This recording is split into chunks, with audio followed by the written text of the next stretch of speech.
आज हम लोग इंग्लिश पेडागोजी पूरा फुल सिलेबस करेंगे, एक ही वीडियो में पूरा कंसेप्ट क्लियर हो जाएगा। तो फर्स्ट में हम लोग का क्या है, learning and acquisition. Second chapter क्या है, principle of language teaching. Third में role of listening and speaking, function of language and how children use it as a tool. And बाकी सब एक एक करके हम लोग देखेंगे। तो हम लोग स्टार्ट करते हैं पहले, नेट बहुत ज़्यादा टाइम वेस्ट हो जाएगा। तो फर्स्ट टॉपिक हम लोग का क्या है, learning and acquisition. Language can be acquired in two ways. हम लोग दो तरह से लैंग्वेज को सीख सकते हैं। पहले क्या है, लैंग्वेज एक्विजिशन। लैंग्वेज एक्विजिशन मतलब हम लोग जो घर में सीखते हैं और मदर टंग से आस पड़ोस के, उससे हम लोग लैंग्वेज एक्विजिशन कहते हैं। इसके लिए ग्रामर की ज़रूरत नहीं पड़ती है, ऑटोमेटिकली हम लोग इसके फ्लुएंटली बोल लेते हैं। और लैंग्वेज लर्निंग क्या है, लैंग्वेज लर्निंग में हम लोगों को सब कुछ स्कूल में सिखाया जाता है, ग्रामर रूल सीखना पड़ता है, सब कुछ स्टेप बाय स्टेप फॉलो करना पड़ता है। एक्विजिशन का डेफिनेशन देख लेते हैं, सो इससे हम लोग को मीनिंग पूरा अच्छे से समझ में आ जाएगा। एक्विजिशन होता क्या है, when we learn something without a systematic and conscious process. We learn mother tongue during the childhood period without knowing grammar, rules and regulation. It is learned through acquisition. So acquisition is also called natural and subconscious process. ये मैंने जो अभी भी बताया, when we learn something without a systematic, मतलब बिना कुछ system के और बिना कुछ एफर्ट्स के हम लोग ये प्रोसेस को कंटिन्यू करते हैं। इसमें ग्रामर की कोई ज़रूरत नहीं पड़ती, रूल एंड रेगुलेशन की कोई ज़रूरत नहीं पड़ती, बस सीख जाते हैं। मेन पॉइंट देखते हैं। मेन पॉइंट क्या है, the acquisition is a natural process. ये एक नेचुरल प्रोसेस है। It is the unconscious process without effort, unconsciously हम लोग सीख लेते हैं। It refer to the first language, और ये फर्स्ट लैंग्वेज को रेफर करता है, जैसे native language acquisition rather than second language. Without second language, पहले हम लोग नेटिव लैंग्वेज सीखते हैं, देन उसके मदद से हम लोग सेकेंड लैंग्वेज सीखते हैं। Through the acquisition process learner acquire knowledge automatically, और ये ऑटोमेटिकली एक्विजिशन हो जाता है। Does not use grammatical rule की ज़रूरत नहीं पड़ती। फोकस ऑन प्रैक्टिकल नॉलेज, जितना करके सीखेंगे उतना ही स्पीड होगा।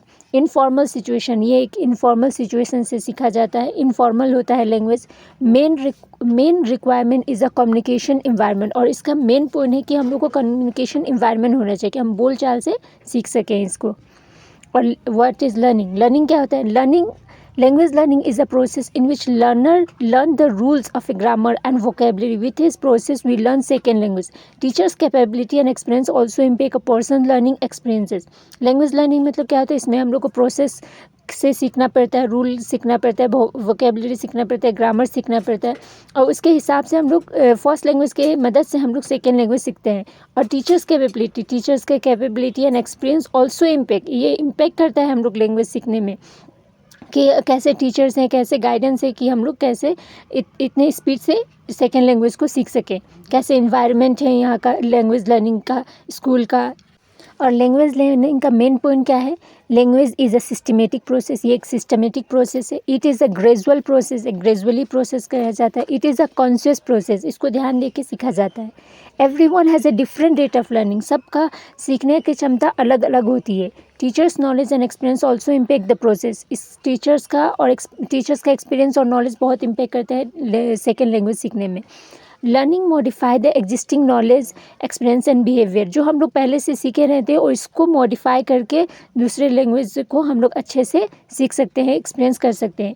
Unmotivated decide learner speed and intensity of learning. जितना मोटिवेट रह के सीखेंगे उतनी जल्दी हम लोग इस भाषा को, सेकेंड लैंग्वेज को सीख सकते हैं। Use of grammatical rule and vocabulary, और इसको हम लोग ग्रामेटिकल रूल को और वोकेबलरी को बहुत अच्छे से सीख के उसको यूज़ करके जल्दी सीख जाएंगे। फॉर्मल सिचुएशन, ये एक फॉर्मल सिचुएशंस है। और टाइप्स ऑफ लर्निंग क्या है, motor learning, verbal learning and conceptual learning. Motor learning में क्या है, तो body movement, walking, driving, climbing, ये सब इससे मतलब बॉडी लैंग्वेज से हम लोग को सीखा जाता है। मोटर मतलब क्या है, हम लोग बड़े हड्डियों मांसपेशियों से हम लोग सीख सकते हैं, वॉक करके, ड्राइव करके, क्लाइंब करके, लैंग्वेज गेस्टर्स करके। वर्बल लर्निंग क्या है, कम्युनिकेशन मेथड, कम्युनिकेट करके, बातचीत करके। स्पीकिंग, साइन लैंग्वेज से हम लोग सीखते हैं, picture and symbol, play card etcetera से। कॉन्सेप्चुअल लर्निंग क्या है, mental process, thinking, reasoning, intelligence, ये सब कॉन्सेप्चुअल मतलब हम लोग इमोशनली कितने इसमें इंटरेस्ट लेते हैं, मेंटली कितने हम लोग हेल्दी हैं, थिंकिंग का कैपेबिलिटी क्या है, रीजनिंग क्या है, रीजनिंग सोचने में क्या है, इंटेलिजेंस कितना है, तब जाके हम लोग ये सब लर्निंग नेक्स्ट हम लोग थ्योरी देख रहे हैं। Theory of learning and acquisition क्या है। कॉन्सेप्ट्स ऑफ चॉम्स्की, जीन पियाजे एक्सेट्रा, ये सब इसके कॉन्सेप्ट्स हम लोग पहले देख लेते हैं इनमें क्या कहा है। पियाजे was a Swiss biologist, philosopher and psychologist. ये हम लोग को एग्जाम में नहीं आता, बस हम लोग एक नॉलेज के लिए हम लोग देख लेते हैं कि ये कौन थे। He is also known as the father of child psychology, ये father of the child psychology हैं। अकॉर्डिंग टू द पियाजे, child started learning with adaption. पियाजे कहते हैं कि बच्चे एडप्ट करके सीखते हैं। One can achieve through assimilation and accommodation, assimilation और अकोमोडेशन से सीख। According to him, child collect small chunks unit of knowledge and make a bigger concept. मतलब पहले चाइल्ड थोड़े थोड़े नॉलेज को कलेक्ट करते हैं, यूनिट ऑफ नॉलेज बनाते हैं छोटे छोटे से, and make a bigger concept, उसके बाद उसको बहुत बड़े कॉन्सेप्ट में डाल देते हैं। चलिए अब BF स्कैनर के हम लोग देख लेते हैं concept. He is the propound by conditioning and operant conditioning theory. Skinner argued that children learn language based on the behaviorist reinforcement principle by associating word with meaning. Skinner कहते हैं कि children argue से language सीखता है, behaviour theory मतलब वो behaviours पे believe करते थे, reinforcement प्रिंसिपल से सीखते हैं। He believe that best way of understanding behaviour is to look at the cause of action and its consequences. Action and consequences को देख के प्रिंसिपल्स ऑफ लैंग्वेज टीचिंग, हम लोग प्रिंसिपल ऑफ लैंग्वेज टीचिंग देख लेते हैं क्या है। All languages learning involve the process of listening, speaking, reading and writing. Language learning is a based on following well defined principle. Language learning हम all languages, सब languages का process होता है, पहले लिसनिंग होता है, स्पीकिंग होता है, रीडिंग होता है एंड राइटिंग होता है। Language learning is based on following well defined principle, ये सब एक प्रिंसिपल से डिफाइन होके सीखते हैं। पहले हम लोग एक एक करके देख लेंगे। पहले हम लोग का है मोटिवेशन बहुत होना चाहिए कि एक लैंग्वेज सीखने के लिए, अगर मोटिवेशन नहीं होगा तो हम लोग कुछ नहीं सीख पाएंगे। Motivation play an important role in learning a language, thus a learner should be motivated. Learner को मोटिवेट रह के लैंग्वेज सीखना पड़ेगा। इमिटेशन क्या होता है, मतलब कॉपी करके सीखना। The child learn his mother tongue by imitation, copy करके सीखता है मदर टंग अपने माँ बाप से, पेरेंट्स से, आस पड़ोस से। The English teacher must provide a good model of speech before the learner. Audio visual should be use. Audio visual बहुत इम्पॉर्टेंट होता है इमिटेशन लैंग्वेज में। इंटरेस्ट क्या होता है, the teacher should generate a great deal of energy and interest among learner to so that they will pay attention to learning a language. Interest होना चाहिए teacher को और बच्चे लोगों को सीखने में, एक ग्रेट आइडिया मतलब आइडिया और एनर्जी से उस लैंग्वेज को सीखने में।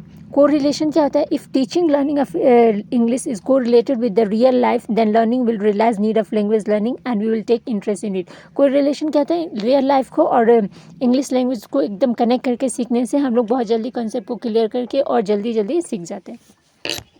Accuracy. The English teacher should insist on accuracy in all aspects of language learning. So learner follow the teacher and consider them as a role model. Teacher एकदम knowledgeable होना चाहिए, उसको इंग्लिश सब्जेक्ट के बहुत ज़्यादा अच्छे से पकड़ होने चाहिए कि उसको रोल मॉडल बना के स्टूडेंट उसको सीख सकें। पर्पस क्या है, purpose of language learning should be decided in the beginning. हम लोग को सेकेंड लैंग्वेज सीखने के लिए एक पर्पस होना चाहिए। So it's become a simpler affair to design a cause suitable for the purpose. So एक पर्पस रहेगा, गोल रहेगा, तो हम लोग उस लैंग्वेज को जल्दी से सीख सकेंगे। लैंग्वेज पैटर्न और हैबिट्स, और लैंग्वेज पैटर्न एज हैबिट से हम लोग को डेवलप होता है। Language learning is a habit formation process. It is a process during the which various language habits are form. Therefore, listening, speaking, reading and writing habits are formed consciously and unconsciously. एक pattern होता है किसी चीज़ का सीखने के लिए और उसको हैबिट बना के हम लोग सीख सकते हैं, बीच में छोड़ के नहीं सीखा जा सकता है। तो पहले हम लोग को लिसनिंग होता है कि हम लोग अच्छे से सुन सकें, स्पीकिंग होता है कि जो हम लोग सुने उसको रिप्लाई दे सकें स्पीकिंग से, रीडिंग हमेशा हम लोग को रीडिंग करना चाहिए, एंड राइटिंग हैबिट्स हम लोग को राइटिंग हैबिट्स बनाना पड़ता है। सो एक पैटर्न से हम लोग कॉन्सिक्वेंसली एंड अनकॉन्सिक्वेंसली एक लैंग्वेज को अच्छे तरह से सीख सकेंगे। ओरल अप्रोच क्या है, a child learn to speak his mother tongue before reading और राइटिंग। एक बच्चा अपने मदर टंग को सीखने से, लिखने और पढ़ने से पहले सीख जाता है। This principle should be adopted in learning and teaching second of foreign language, और ये बहुत ज़्यादा इंपॉर्टेंट करता है लैंग्वेज सीखने में सेकेंड ऑफ फॉरेन लैंग्वेज को।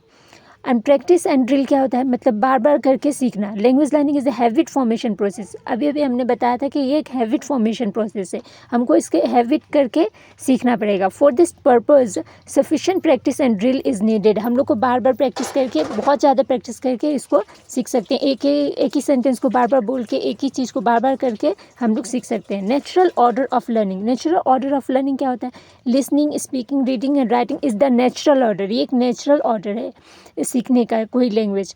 In this order a child learn his own mother tongue without any formal instruction. बिना फॉर्मल इंस्ट्रक्शन के खुद ब खुद बच्चा अपने पेरेंट्स से सीख जाता है language. So this language order of learning should be consider while teaching English. So ये लैंग्वेज हेल्प करती है जब हम लोग इंग्लिश सीखते हैं। Multi skill approach. Multi skill approach क्या है, all the four language skill are to be given their due importance when learning or teaching them. So skills should be overemphasized or neglected. Multi skill approach क्या है कि हम लोग बहुत ज़्यादा language को जानने वाले से उसको सीखें तो हम लोग जल्दी मिस्टेक्स को सही करके सीख सकेंगे। Selection and graduation. Selection and graduation क्या है, one should proceed from simple to difficult language learning. पहले हम लोग सिंपल से डिफ़िकल्ट लैंग्वेज में जाएंगे। Therefore vocabulary and structure of language should be selected and graduated at per the frequency, teachability and difficult level. So हम लोग का frequency और टीचेबिलिटी एंड डिफ़िकल्ट लेवल बहुत ज़्यादा ईजी हो जाएगा और ये सिलेक्शन से हम लोग बहुत जल्दी सीख सकेंगे। एंड सिचुएशन अप्रोच क्या है, the English language should be taught in a situation which is the natural way in which child learn his mother टंग। और इंग्लिश लैंग्वेज को ऐसे सिचुएशन बना के सिखाया जैसे कि direct language English to English बात करके सिखाए। उसको एक सिचुएशन बना के हम लोग खाली इंग्लिश ही बोले, उसमें मदर टंग की यूज़ ना करें। तो हम लोग एक सिचुएशन बना के ये लैंग्वेज सीख सकते हैं।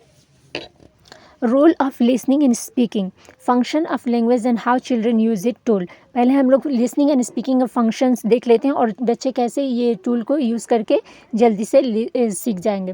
तो टाइप्स ऑफ लिसनिंग हम लोग पहले देखते हैं कितने टाइप्स के लिसनिंग होते हैं। तो हम फर्स्ट टाइप्स है discriminative listening. It was a first develop at a very early age and it is most basic form of listening. It does not involve the understanding of the meaning of word and phrase but merely the different sound that are produced. Discriminative listening क्या है कि हम लोग कुछ भी सुन रहे हैं, उसको कोई मीनिंग नहीं है, कोई अंडरस्टैंडिंग नहीं है, बस फ्रेज और वर्ड को सुने जा रहे हैं, ये उसको डिस्क्रिमिनेटिव लिसनिंग कहते हैं। मतलब अनप्रोसेसली, मतलब अनकॉन्शियसली वो हम लोग को वर्ड सुन रहे हैं और उसको कोई meaning comprehensive listening. It involves understanding the message that are being communicated and is fundamental to all listening subtype. In order to able to comprehend listening, the listener first need appreciate vocabulary and learning language skill. Comprehensive listening में क्या होता है, हम लोग पहले पूरे detail में उसको समझते हैं, एक सब टॉपिक्स, एक टॉपिक को और उसके बाद उसके आंसर देते हैं। उससे vocabulary और लैंग्वेज स्किल हम लोग के बढ़ती हैं। टाइप्स ऑफ स्पीकिंग सिचुएशन क्या है, interactive, partial interactive, non interactive. तो इंटरेक्टिव हम लोग पहले देख लेते हैं। It include face to face conversation and telephone call in which we alternate between listening and speaking. ये इंटरेक्टिव मतलब हम लोग एक दूसरे को कम्युनिकेट करके, बात करके, लिसनिंग स्पीकिंग से कुछ हम बोले कुछ वो बोले, उसको सुन के हम लोग सीख सकते हैं। टेलीफोन कॉलिंग भी हम लोग को इसमें इंटरेक्टिव में आ जाता है। पार्शियल इंटरेक्टिव में क्या होता है, speaking situation can be publicly speech where the convention is that audience does not interrupt the speech. जैसे हम लोग स्टेज पे बोलते हैं और ऑडियंस उसकी सुनती है और एक आदमी बोलता है और बाकी सब सुनते हैं, उसको पार्शियल इंटरेक्टिव कहते हैं कि एक ही तरफ से हम लोग को बात हो रही है, खाली स्पीकिंग हो रही है उसमें, और स्पीकिंग हो रही है और लिसनिंग हो रही है और उसमें इंटरप्ट नहीं होती है। नॉन इंटरेक्टिव में कहता है few speaking situation can be totally non interactive as such when recording और स्पीच और रेडियो ब्रॉडकास्ट। मतलब नॉन इंटरेक्टिव मतलब खाली एक तरफ से बात जा रही है और बाद में कोई दूसरा उसको सुनेगा, जैसे radio broadcast, speech recording etcetera. Role of listening in language development. Listening skill क्या है, listening skill are the first in the development of linguistic skill in children. Listening skill क्या है कि फर्स्ट हम लोग चिल्ड्रन सुन के सीखता है। Listening skill are most develop the ability of student to listen well to thought of other and take care the meaning. पहले take their meaning. पहले बच्चा उसको बार बार सुनता है और उसको समझता है और उसका मीनिंग अच्छे से समझ के उसका रिप्लाई देता है। Listening skill are the basis of development of other listening linguistic skill because listening is the 5 stage of language development। और इसके listening skill के 5 तरह के stages हैं, हम लोग एक एक करके देखेंगे बाद में।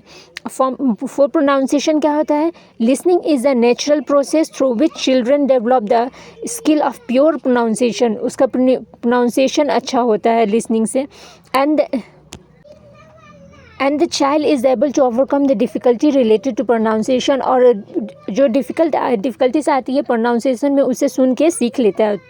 तीसरा क्या है? ग्रोथ ऑफ वोकेबलरी का ग्रोथ कैसे होता है हम लोग का? The process of listening increase the children's dictionary through which its language develop is increase. Vocabulary मतलब हम लोग बच्चे दूसरे नए नए वर्ड को सीखते हैं और अपने माइंड में ऑब्जर्व करते हैं, रिकॉर्ड करते हैं और उसको वोकेबलरी इंक्रीज होते जाता है। और टू ग्रैप्स अदर नॉलेज, और दूसरे को नॉलेज को ग्रैप्स करते हैं, पकड़ते हैं। Listening is such a process through which a child accept the feeling thought and experience of other. दूसरे के फीलिंग्स, थॉट्स एंड एक्सपीरियंस को समझ के this some tendency develop skill in it. ये सब उसके अंदर समा जाती है और इंटरेस्ट आता है कि कुछ सीखे दूसरे के नॉलेज से। डिफ्रेंशिएशन ऑफ साउंड क्या होता है? Listening is the best meaning of differentiate sound. Through this, the child learn to distinguish between different type of sound which develop is listening skill as well as the reading, writing and reading skill। Differentiation अलग अलग sound सुन के ये reading writing develop होता है, reading skills भी develop होते हैं। Sounds बहुत इंपॉर्टेंट है लैंग्वेज में। Role of speaking in language development में रोल क्या होता है? Speaking skill, speech skill is a linguistic skill refer to student expressing the speech और ideas to other. Speaking skill में क्या होता है कि इस लिंग्विस्टिक स्किल हम लोग का डेवलप होता है। हेल्प इन अवॉइडिंग हेजिटेशन में हम लोग को अवॉइड करने में हेल्प करता है। Speaking is a process through which language learning can be overcome by the hesitation in children during the teaching process in the classroom. Some children learn in very comfortable posture but when the teacher asks them something they become the silent. Speaking help in language development by eliminating this kind of inhabitation in children. इसमें क्या होता है कि teacher खाली बोले जा रहा है और स्टूडेंट सुन रहे हैं और जब उससे क्वेश्चन पूछा जा रहा है तो वो आंसर नहीं दे पा रहा है। तो ये हेजिटेशन इम्प्रूव करने के लिए भी यूज़ करा जा सकता है कि उसको बोलने का मौका दे और उसको अच्छे से समझाएं कि वो रिप्लाई दे सके। Making a fluent in speaking English, fluent speaking कब होती है? Speaking in the mean of language development process through which can develop proficiency and skill in language proficiency. Through this skill is developed in the development of language and at the same time its proficiency on the language become stronger। Fluent बनने के लिए उसको बार बार language को develop करे, बार बार repeat करे, उसको proficiency बनाने के लिए स्किल थ्रू लैंग्वेज को स्ट्रॉन्ग बनाया जा सकता है। How children use as a tool, children कैसे एक टूल के हिसाब से इसको सीखेंगे। Children are use a form of language to communicate their thought, needs, desire and express their feeling. Children को चाहिए कि वो कम्युनिकेट करे, अपने आइडियाज़ को शेयर करे। They maintain their relation with the society, अपने सोसाइटी से रिलेशन मेंटेन करे। Share their culture by interacting with the help of the language, अपने कल्चर को बढ़ाए इंटरेक्ट करके अपने लैंग्वेज के हेल्प से। Children apply the word and sentence previously listening to the other place of communicate with other. Children को चाहिए कि अपने पहले जो भाषा सीखी है उससे प्रीवियस नॉलेज से अपने दूसरे को कम्युनिकेट करे तो यूज़ करे तो सीख सकता है। Children develop their thinking ability, उसके चिल्ड्रन के थिंकिंग एबिलिटी हो सकती है with the use of language which help in generating new idea, और वो उससे अपने आइडियाज़ को इंक्रीज कर सकता है, जनरेट हो सकता है। एंड रोल ऑफ ग्रामर क्या है? Role of grammar in learning a language, बहुत सारे पॉइंट हैं, हम लोग एक एक करके देखेंगे। Importance of grammar in writing correctly is undebatable. Writing में बहुत ज़्यादा हम लोग ग्रामर को यूज़ करते हैं करेक्टली, सो हम लोग को लर्निंग इम्प्रूव हो सकती है। Language is a complex system, language एक कम्प्लेक्स सिस्टम है। It has a logic in the form of grammar, grammar में एक लॉजिक होता है which writing and speaking correctly give anyone the appearance of creativity. Grammar helps in making anyone profession in this area. Grammar help करती है कि कोई किसी को भी उसको प्रोफेशन बनाने में, कि उसको रूल के सिखा कर उसको अच्छे से फ्लुएंट बनाने में। Grammar helps in learning correct pronunciation. Grammar pronunciation को सीखने में हेल्प करती है। Knowledge of grammar improve skills of expression. And grammar का नॉलेज इम्प्रूव करता है एक्सप्रेशन को अच्छे से रखने के लिए।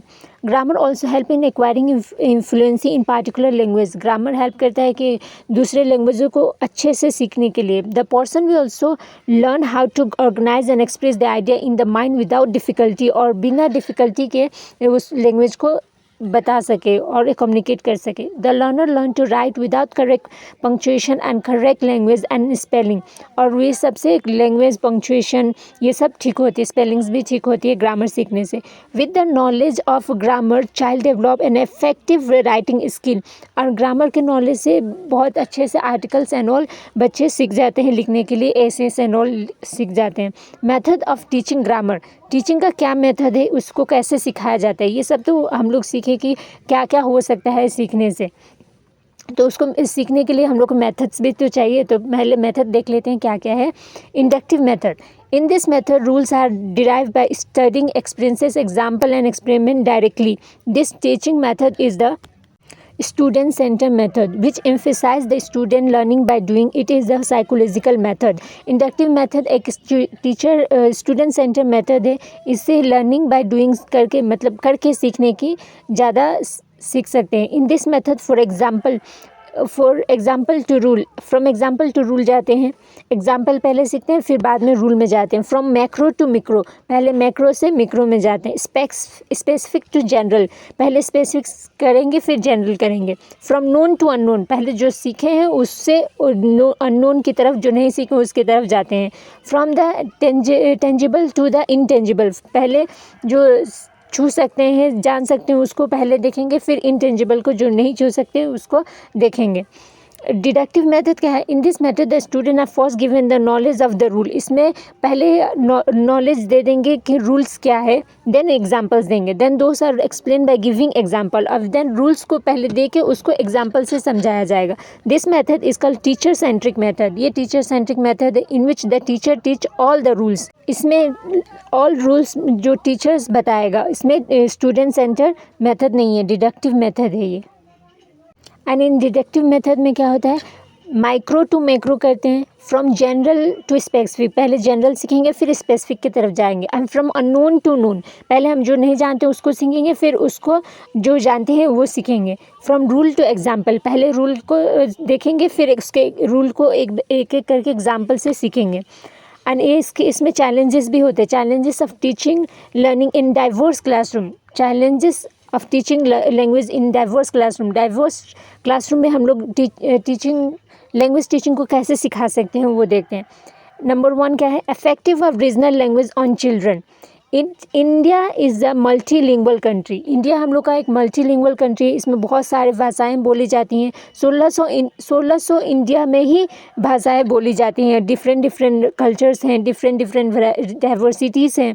Different region have their own language.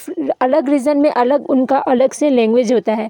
Have an impact on the student, और सब लैंग्वेज इम्पैक्ट करता है स्टूडेंट को, which is the challenge in the teaching process. और ये बहुत चैलेंजिंग होता है, एक ही क्लासरूम में सारे डाइवर्स स्टूडेंट को लैंग्वेज सिखाने में प्रॉब्लम आती है, बट इसको सिखाया जाता है टीचिंग प्रोसेस से। And challenge of developing linguistic skill in a student may face challenges in the development linguistic due to linguistic। और student face कर सकते हैं चैलेंज को कि लैंग्वेज सीखने में, कि बहुत ज़्यादा एक दूसरे के भाषा नहीं जानते और एक टारगेट लैंग्वेज उन लोगों को सीखना है, तो ये बहुत ज़्यादा डिफ़िकल्ट होती है। Diversity as a regional language influence में also have impact on linguistic skill. और ये बहुत ज़्यादा इम्पैक्ट करती है लैंग्वेज सीखने में क्लास में। Challenge of multiple language for teacher. Multiple language होने से टीचर को बहुत ज़्यादा चैलेंज फेस करना पड़ता है। If a teacher is asked to teach another area far away his area where the language that his teacher does not know, then it is a challenge to teach. If a teacher, अगर teacher को बोला जाए कि एक particular area में सिखाया है जो उसके एरिया से दूसरे लैंग्वेज में है, तो ये बहुत ज़्यादा डिफ़िकल्ट हो जाएगा टीचिंग प्रोसेस के लिए। Lake of children interest and aptitude toward language, और लेक मतलब इंटरेस्ट ना हो लैंग्वेज सीखने को, तो ये भी बहुत ज़्यादा चैलेंजिंग फेज़ है। One of the problem of language teaching is that there is a lack of interest and tendency toward the language in the student के अंदर लैंग्वेज सीखने की इच्छा ही ना हो, due to which the task of language teaching become the more challenging. इससे बहुत ज़्यादा चैलेंजिंग प्रोसेस हो जाता है कि जो स्टूडेंट सीखना ही नहीं चाहता दूसरे लैंग्वेजेस को। ओवर क्राउडेड क्लास से usually reduce teachers ability, teachers की एबिलिटी रिड्यूस हो जाती है, घट जाती है, to teach the language effectively and affect the language of the learner, और स्टूडेंट को सिखाने में। लेक ऑफ स्टडी मटेरियल, और स्टडी मटेरियल की कमी होने से भी बहुत ज़्यादा डिफ़िकल्ट आती है, प्रॉब्लम होती है टीचिंग लैंग्वेज को डाइवर्स क्लासरूम में सिखाने के लिए। और इसमें डाइवर्स क्लासरूम में एक लर्निंग डिसऑर्डर भी होती है। कोई बच्चा लिखने में प्रॉब्लम, उसके लिखने में प्रॉब्लम होती है, किसी को बोलने में प्रॉब्लम होती है, किसी को देखने में प्रॉब्लम होती है। सब डायलेक्सियाज, ये सब लर्निंग डिसऑर्डर्स हैं। तो फर्स्ट हम लोग डायलेक्सिया को सीखेंगे। डायलेक्सिया होती क्या है? Dyslexia is a disability with reading. Dyslexia reading से रिलेटेड करती है कि वो पढ़ नहीं सकता। Children face difficulty in recognisation of word, उसको वर्ड याद करने में दिक्कत होती है, लेटर्स याद करने में दिक्कत, एंड सिम्बल्स उल्टा सीधा सीखता है, जैसे बी को डी, डी को बी समझा, 6 को 9, 9 को 6 समझता है। इसको पढ़ने में डिफ़िकल्टीज आती है, इसको डायलेक्सिया कहते हैं। और डिस्ग्राफिया क्या होता है? ये लिखने में प्रॉब्लम होती है। Dysgraphia is the disability with writing, writing में लिखने में प्रॉब्लम होती है। Children face difficulty with spelling, spelling में उसको डिफ़िकल्ट होती है लिखने में। They have poor hand writing, उसको बहुत बेड हैंड राइटिंग होती है। And they also face difficulty in organising ideas, उसको एक आइडिया को ऑर्गेनाइज करने में, उसको प्लान करने में, स्टेप बाय स्टेप रखने में उसको बहुत ज़्यादा प्रॉब्लम होती है। इसके बाद क्या लिखें, इसके पहले क्या लिखें, ये सब डिफ़िकल्टीज आती हैं डिस्ग्राफिया में। Dyscalculia is the disability with mathematics. Dyscalculia में मैथमेटिकल प्रॉब्लम होती है। Children with dyscalculia face difficulty in problem solving, recalling number sequence, they have poor sense of direction, computing problem and problem with number. इन लोगों को जोड़ घटाव में, number को जोड़ने में, नंबर को याद करने में कंप्यूटिंग प्रॉब्लम होती है। उससे बहुत ज़्यादा उसको मैथ्स प्रॉब्लम में डिफ़िकल्टीज आती है, अकाउंटिंग में डिफ़िकल्टीज आती है। और डिस्प्रैक्सिया क्या होती है? Dyspraxia can afford a child ability to wide range of everyday physical task which involve motor skill. This can include things like a jumping, speaking clearly and gripping a pencil. उन लोग को pencil पकड़ने में दिक्कत आती है, jumping करने में दिक्कत आती है, स्पीकिंग क्लियरली बोल नहीं सकते हैं। वो इस फिज़िकल से रिलेटेड होती है, फिज़िकल टास्क से रिलेटेड होती है। Every day to day task में बहुत ज़्यादा प्रॉब्लम आती है, इसको डिस्प्रैक्सिया कहते हैं। और एफेजिया क्या है? Aphasia is important of language affecting the production और comprehension of speech and the ability to read and write. Aphasia में क्या होता है कि लैंग्वेज को सीखने में, अफेक्टिंग ऑफ प्रोडक्शन और कम्प्रिहेंशन समझने में, स्पीच करने में, पढ़ने में और लिखने में, सब में दिक्कत आती है। Dysmorphia is a psychosis. In this, the child get overwhelmed that some part of this body are smaller than other. Some organs are incomplete compared to other. He start comparing different part of his body with other people. This adversely affects learning. वो एक बच्चा जो साइकोसिस होता है, उसको अपने लगता है कि उसके बॉडी में बहुत ज़्यादा डिफरेंसेस हैं, वो दूसरे से अपने आप को कंपेयर करने लगता है। उससे उसको लर्निंग पे इफ़ेक्ट पड़ता है कि वो अपने आप को कम समझता है। एंड लैंग्वेज स्किल क्या है? The 4 basic language skill are, basic language हम लोग को 4 हैं: listening, speaking, reading, writing. The mode of communication, mode क्या होता है कम्युनिकेशन? ओरल और written. And the direction of communication is receptive skill, listening and reading. Productive skill, speaking and writing. Listening skill क्या होता है? Listening is language is required through the skill of listening. Listening is not the only skill of listening, but the listening do the speaker or the speaker are talks it meaning in the same way as that being expressed is called listening. Listening क्या होती है कि पहले हम language को उसको अच्छे से सुनते हैं, And listening is not the only skill of listening, but listening is the speaker or the speaker taking it meaning. जैसे कि हम लोग खाली सुनने से नहीं होता, उसको मीनिंग भी समझना होता है. खाली सुनने से खाली हम लोग वर्बली कुछ ना कुछ वर्ड तो हमेशा सुनते ही रहते हैं, बस उसको मीनिंग से समझना, उसको कंसंट्रेटली सुनना, उसको लिसनिंग स्किल कहते हैं. जैसे क्लास में कोई टीचर पढ़ा रहा है और आप सुन ही नहीं रहे, बस उसका आवाज़ आपके कानों में गूंज रही है, तो इससे हम लोग लिसनिंग स्किल्स नहीं कहेंगे. उसके मीनिंग को समझेंगे, उसको जैसे टीचर हम लोग को पूछेगा उसका आंसर हम लोग दे पाएंगे, तो उसको लिसनिंग स्किल कहा जाता है. विदाउट द लिसनिंग स्किल हम लोग किसी का रिप्लाई नहीं दे सकते हैं. और वर्बली तो हम लोग कुछ ना कुछ रोज़ दिन में कितनी बार क्या क्या सुनते रहते हैं, बट उसके मीनिंग हम लोग को नहीं पता रहता है.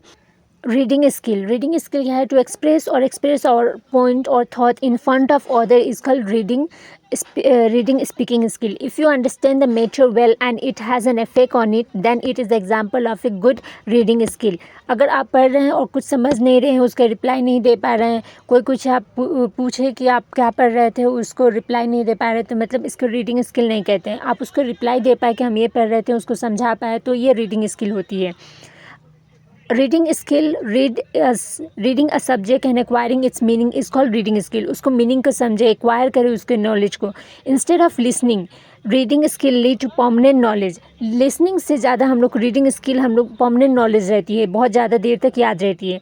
There are two type of reading, दो तरह के रीडिंग होती है, रिसाइटेशन एंड साइलेंट रीडिंग. एक मतलब रिसाइट करके उसको जोर जोर से पढ़ के करके सीखते हैं, और साइलेंट रीडिंग चुपचाप से पढ़ते हैं. तो साइलेंट रीडिंग हम लोग को इफेक्टिव होती है, उससे बहुत ज़्यादा हम लोग कवर कर लेते हैं.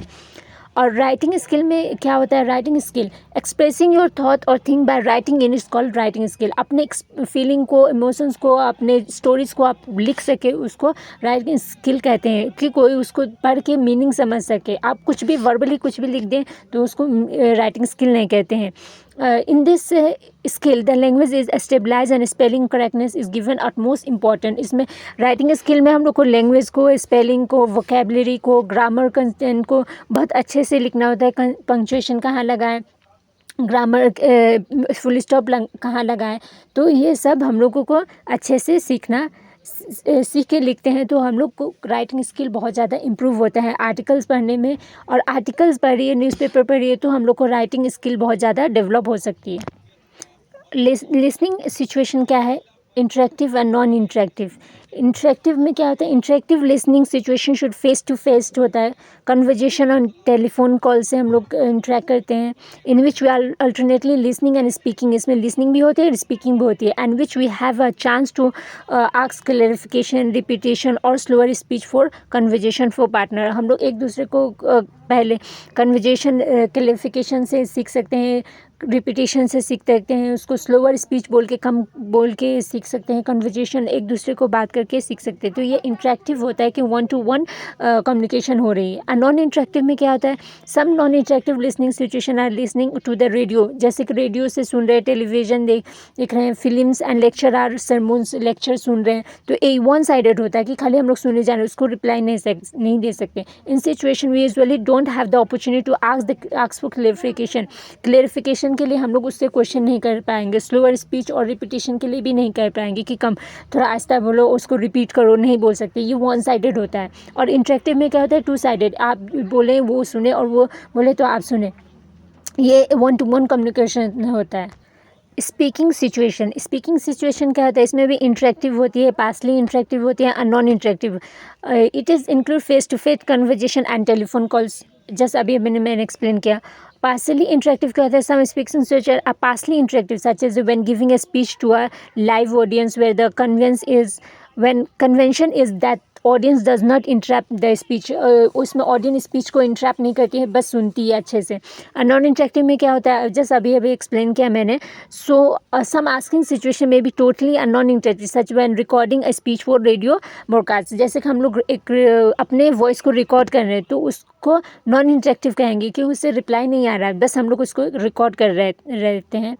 रीडिंग स्किल में क्या होता है? साइलेंट रीडिंग क्या होता है? Reading a material silent without sounding a call silent reading. हम लोग चुपचाप से पढ़ते हैं, उसको साउंड नहीं करते हैं, उसको साइलेंट रीडिंग कहा जाता है. और लाउड रीडिंग क्या होता है? When the written material is read loud. जैसे लिखा, कोई कुछ चीज़ लिखा है, उसको हम लोग जोर जोर से पढ़ेंगे, साउंड प्रोड्यूस हो रही है, उसको हम लोग लाउड रीडिंग कहते हैं.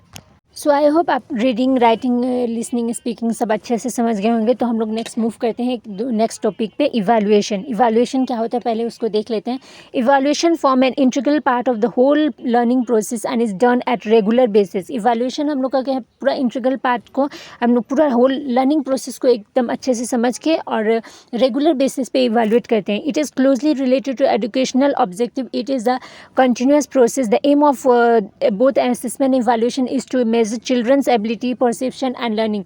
चिल्ड्रंस को इसमें एबिलिटी देखते हैं, परसेप्शन एंड लर्निंग कैपेबिलिटी उसको देख के इवैल्यूएट करते हैं कि वो कितना सीखा है, क्या सीखा है पूरे क्लासेस में।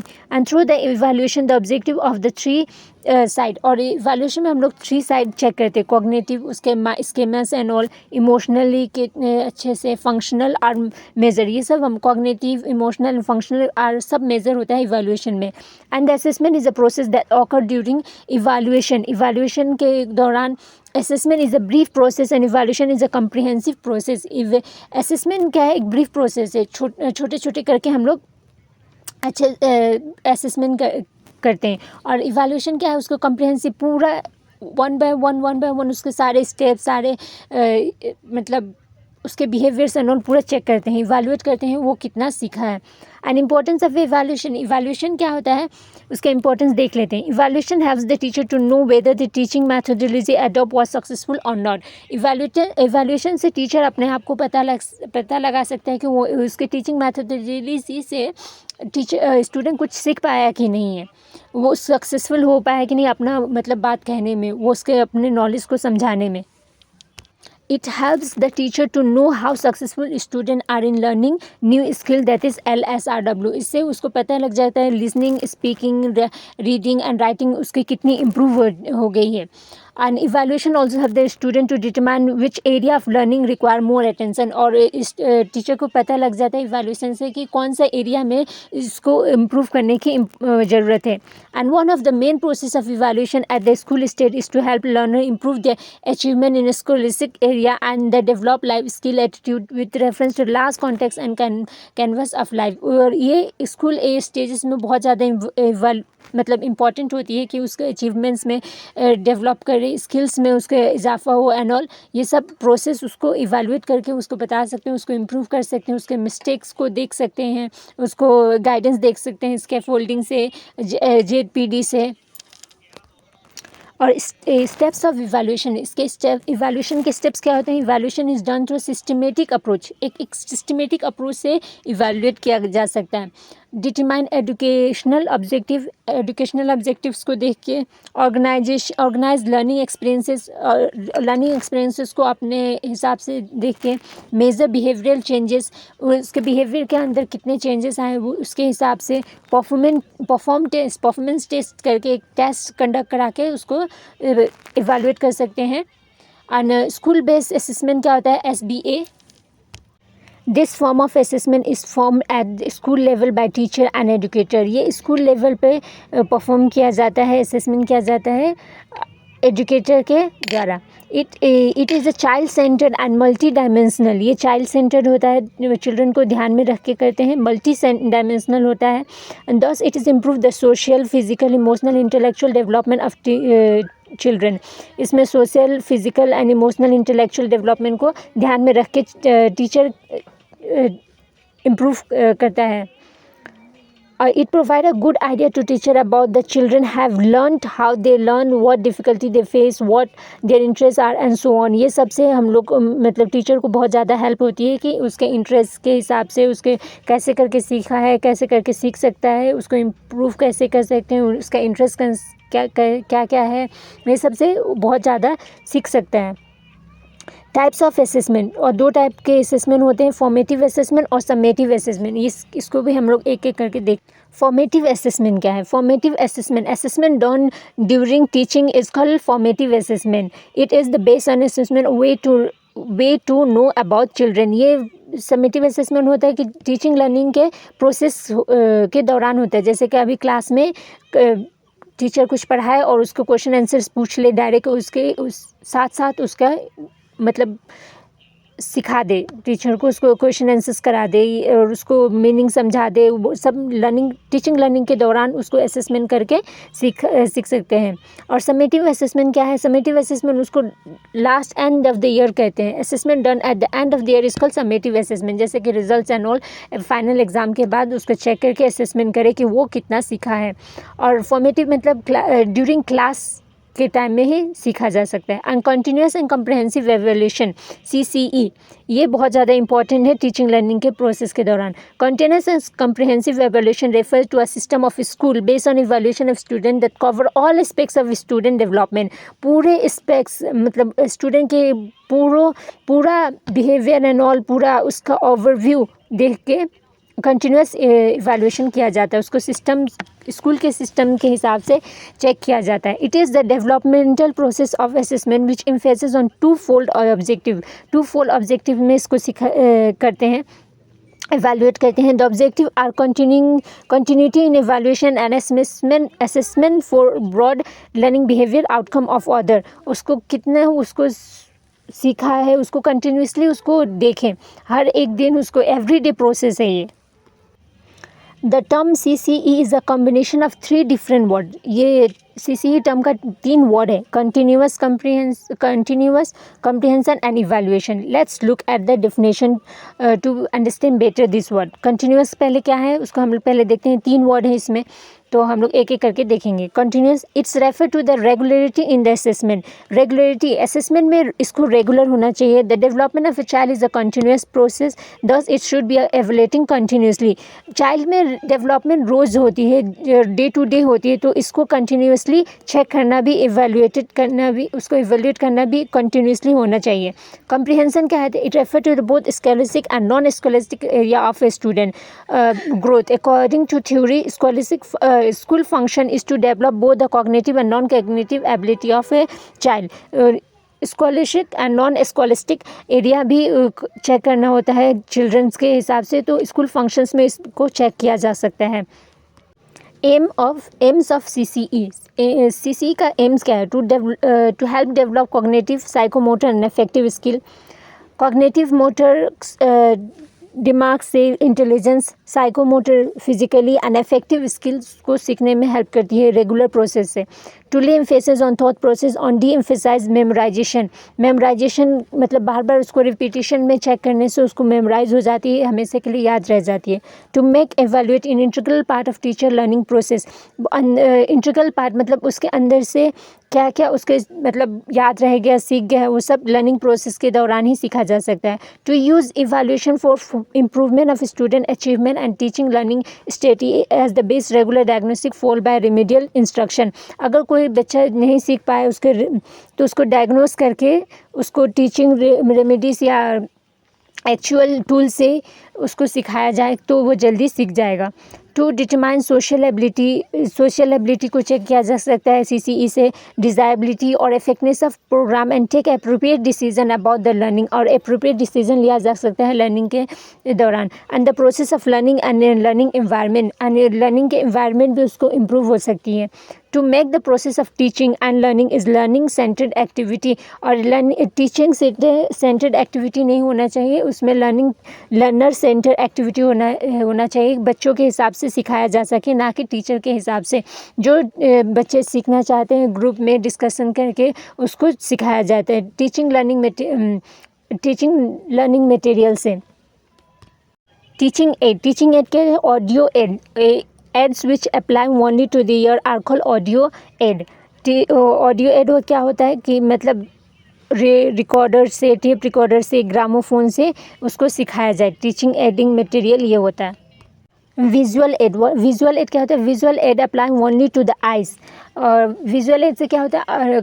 आइज़ से हम लोग देख के सीख सकते हैं। Black board, text book, chart, map, model, picture, film, strips and slides, flash card, flannel board etcetera, ये सबसे विजुअल एड है, हम लोग को देख के सीख सकते हैं। ये बहुत ज़्यादा हेल्प करती है स्टूडेंट को देख के सीखने में। एंड ऑडियो विजुअल एड क्या होता है? देख के और सुन के सीखने, जैसे कि the aid which apply to both the eyes and the ear are called audio visual aids. जैसे टेलीविज़न में हम लोग देख भी सकते हैं, उसकी आवाज़ें सुन भी सकते हैं। सिनेमा एंड फिल्म्स ऐसे सेम प्रोसेस होती है। Diagnostic teaching means to know the cause पता करना इन विच फेलर और deficiency difficulties of children are detected, मतलब कौन से एरिया में चिल्ड्रन को प्रॉब्लम है उसको डायग्नोस करके चेक करके उसको इम्प्रूव करें. Meaning of diagnosis. Diagnostic teaching is the process of identifying and analysing the learning difficulties. बच्चों को कहाँ पे लर्निंग डिफ़िकल्टीज आ रही है उसको एनालाइज करके एरर और वीकनेसेस इन लर्नर, उसके एरर्स क्या हैं, वीकनेसेस क्या हैं लर्नर्स में, वो सब सिखा सकें. It helps the teacher to understand. Teacher को अंडरस्टैंड करने में हेल्प होती है द रीज़न बिहाइंड डिफ़िकल्टीज़ के अंदर रीज़न क्या है, वो किस लिए नहीं सीख रहे हैं. So that the suitable help can be provided. So इससे टीचर को बहुत ज़्यादा हेल्प होती है कि किस तरीके से बच्चे को सिखाया जा सके, डायग्नोस करके, उसको समझ करके. तो ऑब्जेक्टिव क्या है? To identify the learning difficulties क्या है, एरर एंड गैप्स क्या है इन नॉलेज में, उसको पहले पता करें. And to determine the cause of those difficulties, पहले उसको अच्छे से समझे डिफ़िकल्टीज़ को. To classify learner according to their needs, और क्लासीफाई करें कि लर्नर के हिसाब से कैसे करके नीड उसको फुलफिल किया जा सकता है. To provide basis for remedial teaching, उसको रिमीडियल टीचिंग डायग्नोस करके उसको दे सकें. एंड इंडिविजुअल अटेंशन, कोई अटेंशन से एक एक बच्चा सीख सके. To improve the teaching learning process, और ये डायग्नोस्टिक टीचिंग लर्निंग प्रोसेस में भी बहुत हेल्प करती है कि अच्छे से टीचर अपने नॉलेज उसको डिलीवर कर सकें.